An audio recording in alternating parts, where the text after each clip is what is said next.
Obrigado a todos. Obrigado a todos por se juntarem a nós aqui hoje. Sinto-me muito honrado por este grupo distinto de pessoas ter viajado de todo mundo para fazer parte desta conversa importante. Estamos gratos a vocês. Também quero agradecer aos membros da equipe e do gabinete do presidente que estão aqui hoje, o nosso diretor do FBI, Kash Patel, que está aqui conosco, obrigado. A nossa secretária de Educação, Linda McMahon, também se juntou a nós. Em breve ouvirão Stephen Miller, o vice-chefe de gabinete do presidente e um dos seus principais conselheiros em questões de segurança interna também. E claro, o nosso secretário do Tesouro, Scott Bessent, está aqui. Mas mais uma vez quero agradecer a todos vocês que estão aqui hoje. Quero agradecer também a toda a equipe aqui do Departamento de Estado por organizar isto. É realmente um evento sem precedentes sobre uma questão sem precedentes, um momento, eu diria, na nossa história. Então, permitam-me começar por dizer que o dever mais essencial do Estado, a primeira responsabilidade, francamente, de qualquer governo, de qualquer tipo, é a proteção do seu povo, é a proteção do seu país. Esta é uma obrigação sagrada que deve transcender todas as divisões políticas e ideológicas. É por isso que, por exemplo, temos forças armadas, é por isso que temos agências de inteligência, é por isso que existem departamentos de contra-terrorismo, porque existem forças policiais. Manter o nosso povo seguro é a razão pela qual todos os países aqui representados têm todas estas coisas. Todos nós já conhecemos muito bem, claro, a esta altura, o que tem sido descrito como ameaças terroristas tradicionais. Durante 25 anos, o termo contra-terrorismo, pelo menos no Ocidente, significou, antes de mais nada, a luta contra o extremismo islâmico radical. E há uma razão muito pungente para isso. No dia 11 de setembro, no ano de 2001, 19 homens assassinaram 3.000 pessoas aqui no meu país. Depois, esse mesmo inimigo atingiu a Europa, assassinando quase 200 passageiros a bordo de trens em Madrid em 2004 e mais 52 a bordo de ônibus e do metrô de Londres no ano seguinte. Toda a arquitetura do contra-terrorismo ocidental foi reconstruída, do zero, em torno desse evento traumático singular. Isso fazia sentido na época. O nosso trabalho era manter o nosso povo seguro, e no âmbito do terrorismo, o espectro da jihad global era a principal ameaça à segurança deles. E assim fomos trabalhar. E reunimos uma coalizão global, trabalhando com muitos dos amigos que estão representados aqui nesta sala hoje. Destruímos o califado do ISIS.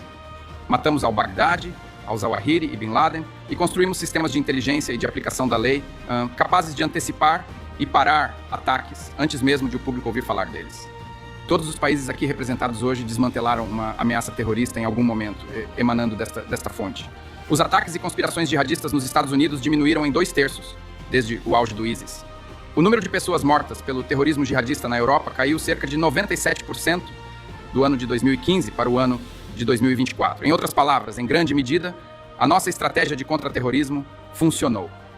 A ameaça não desapareceu, claro. Continuará a existir, especialmente enquanto tolerarmos sistemas de imigração que importam as ameaças diretamente para as nossas respectivas pátrias. Mas esta ameaça foi severamente diminuída. O mundo parece muito diferente hoje, por causa disso. Durante muito tempo, no entanto, a nossa doutrina de contra-terrorismo teve um ponto cego.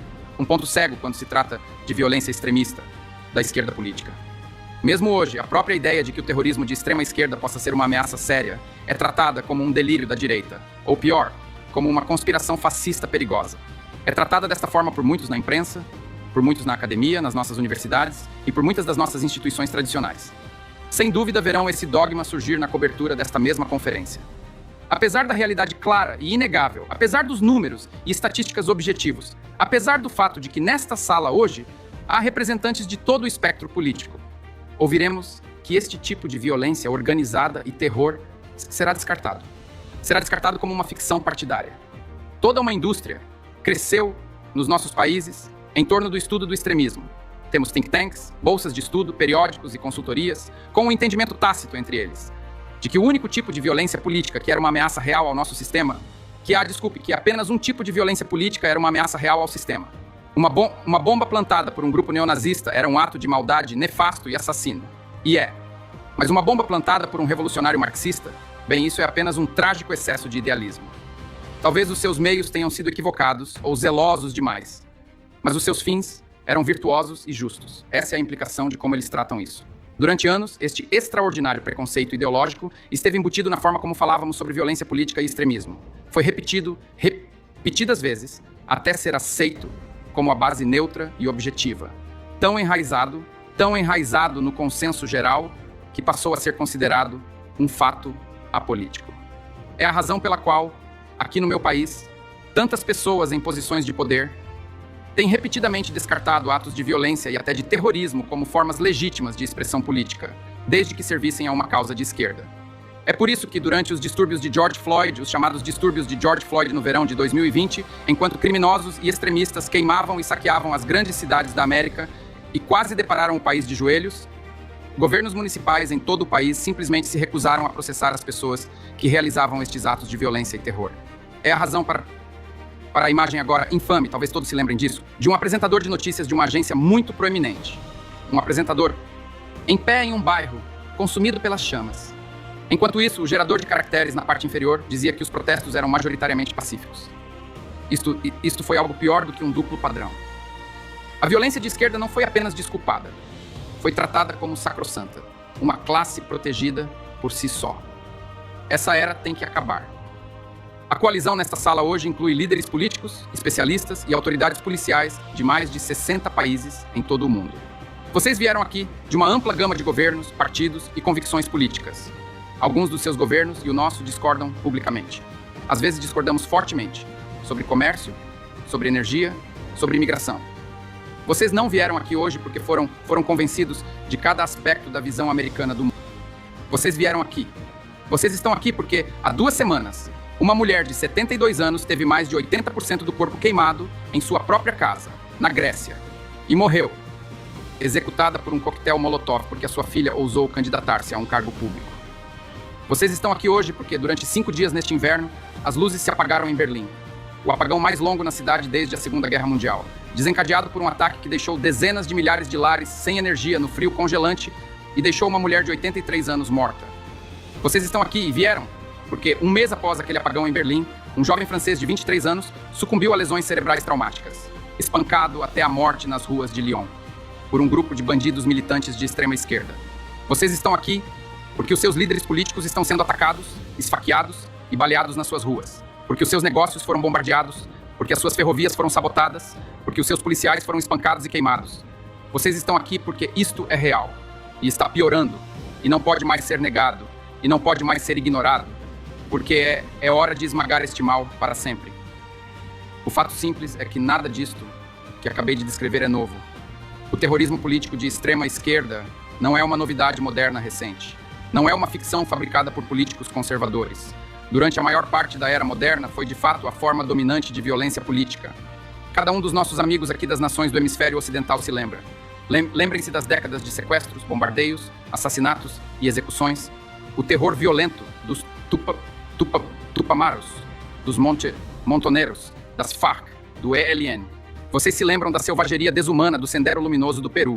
Os fanáticos maoístas que massacraram as aldeias camponesas do Peru, matando mulheres grávidas e recém-nascidos a golpes de machado e facão. Vocês se lembram das dezenas de milhares de guerrilheiros marxistas treinados para matar nos campos terroristas de Castro. Todos vocês aqui da Europa se lembram. Vocês se lembram dos massacres com metralhadoras das Brigadas Vermelhas da Itália, que mantiveram o primeiro-ministro por 5 mandatos em cativeiro por 55 dias, antes de submetê-lo a um julgamento revolucionário do chamado Tribunal do Povo e executá-lo em 1978. Vocês se lembram da campanha de quase 3 décadas de bombardeios, sequestros e assassinatos da fração do Exército Vermelho na Alemanha, matando dezenas e ferindo mais centenas. Vocês se lembram da Organização 17 de Novembro na Grécia, os extremistas marxistas que aterrorizaram Atenas por mais de um quarto de século, incluindo, a propósito, a morte a tiros do chefe da estação da CA do meu país, do lado de fora de sua casa, na frente de sua esposa, quando eles voltavam para casa de uma festa de Natal. E aqui na América nós nos lembramos.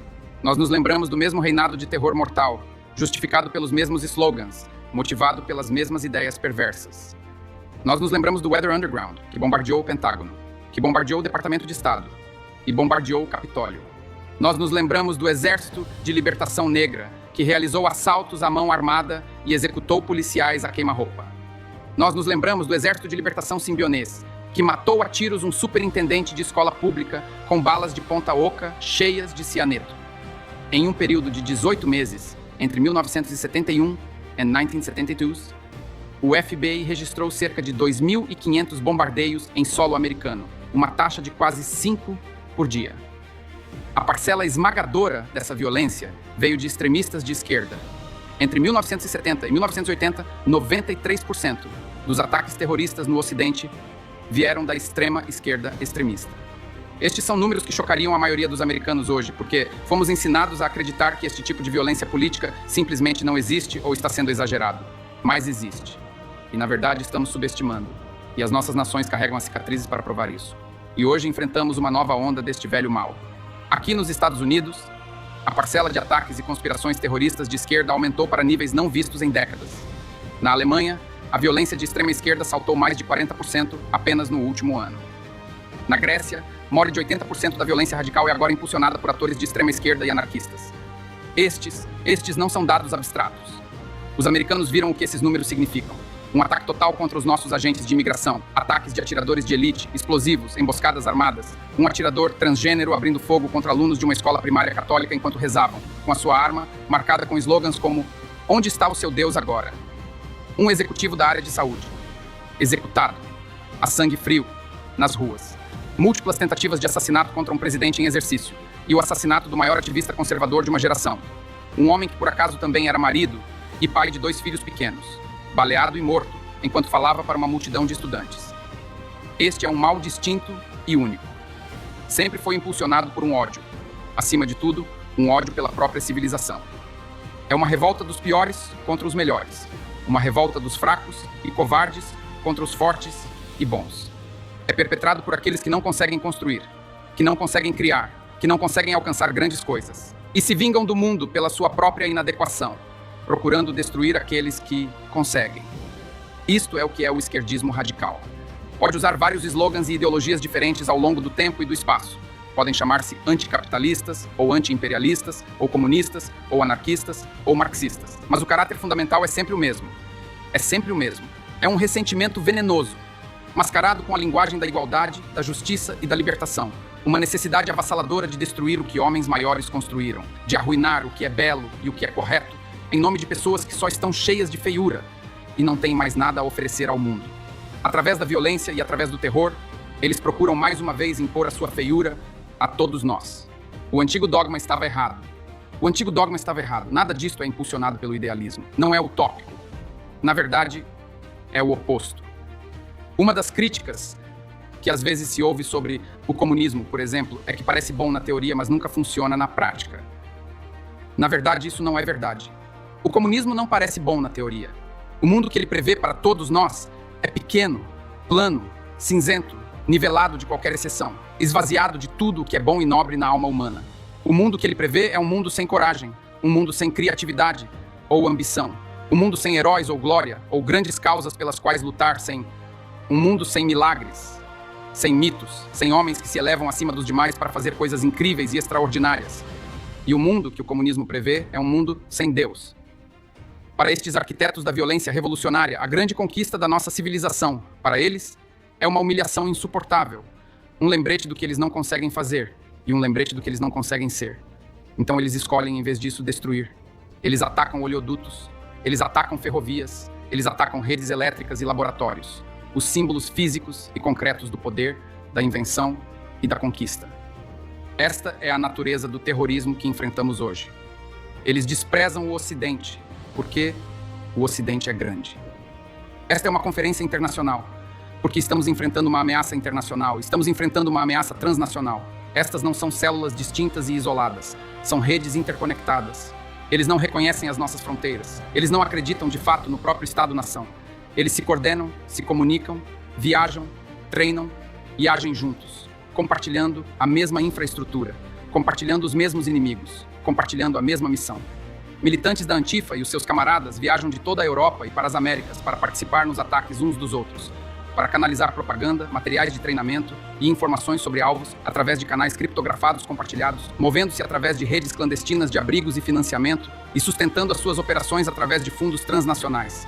E trabalham ao lado de estados estrangeiros hostis que compartilham da sua missão, como as redes de procuradores iranianos do Iraque, que estão cada vez mais intimamente ligadas a grupos militantes de esquerda em todo o mundo. A vasta rede ideológica e de inteligência do regime cubano ajudou a construir a extrema-esquerda no nosso país e no nosso hemisfério, e continua intrinsecamente ligada aos grupos e movimentos de extrema-esquerda em todo o Ocidente e além dele. Os terroristas de extrema-esquerda de hoje podem arrecadar dinheiro em um país. Eles podem hospedar as suas comunicações em um segundo país, podem receber treinamento em um terceiro país, podem recrutar militantes em um quarto país e depois, juntos, atacar um alvo em um quinto país. E assim não temos escolha senão confrontar esta ameaça juntos, ou cooperamos além das nossas fronteiras, ou os terroristas continuarão a explorar as lacunas entre elas. Sob o presidente Trump, pela primeira vez, os Estados Unidos estão construindo a infraestrutura, a parceria e a estratégia para derrotar o flagelo do terror de extrema esquerda. O presidente assinou o Memorando Presidencial de Segurança Nacional número 7, delineando uma estratégia abrangente para investigar e desmantelar as redes de terror da Antifa e os seus aliados. No último mês de novembro, o Departamento de Estado designou 4 grupos extremistas violentos de extrema esquerda como organizações terroristas estrangeiras, e haverá mais designações em breve. Em dezembro, anunciamos o Rewards for Justice, oferecendo até $10 milhões por informações que desmantelem o financiamento por trás destes grupos.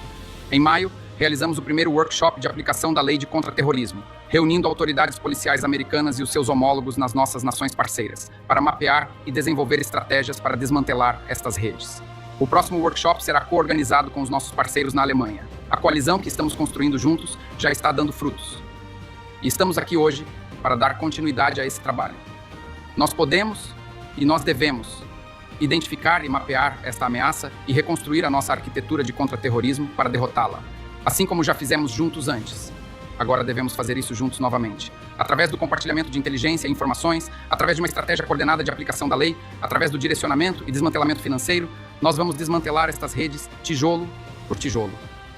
É hora de as pessoas do mundo civilizado nos defendermos, de nos mantermos unidos contra esta escuridão que se aproxima e lutar pelo que é nosso. É fácil destruir grandes coisas. É muito mais difícil criá-las. Os inimigos da civilização só são capazes do primeiro. Eles só são capazes de destruir grandes coisas. Tudo que eles conhecem é a destruição. Mas nós construímos grandes coisas juntos. Nós fizemos isso repetidas vezes. Nós sabemos o que devemos fazer. E agora devemos fazê-lo. Obrigado por virem hoje.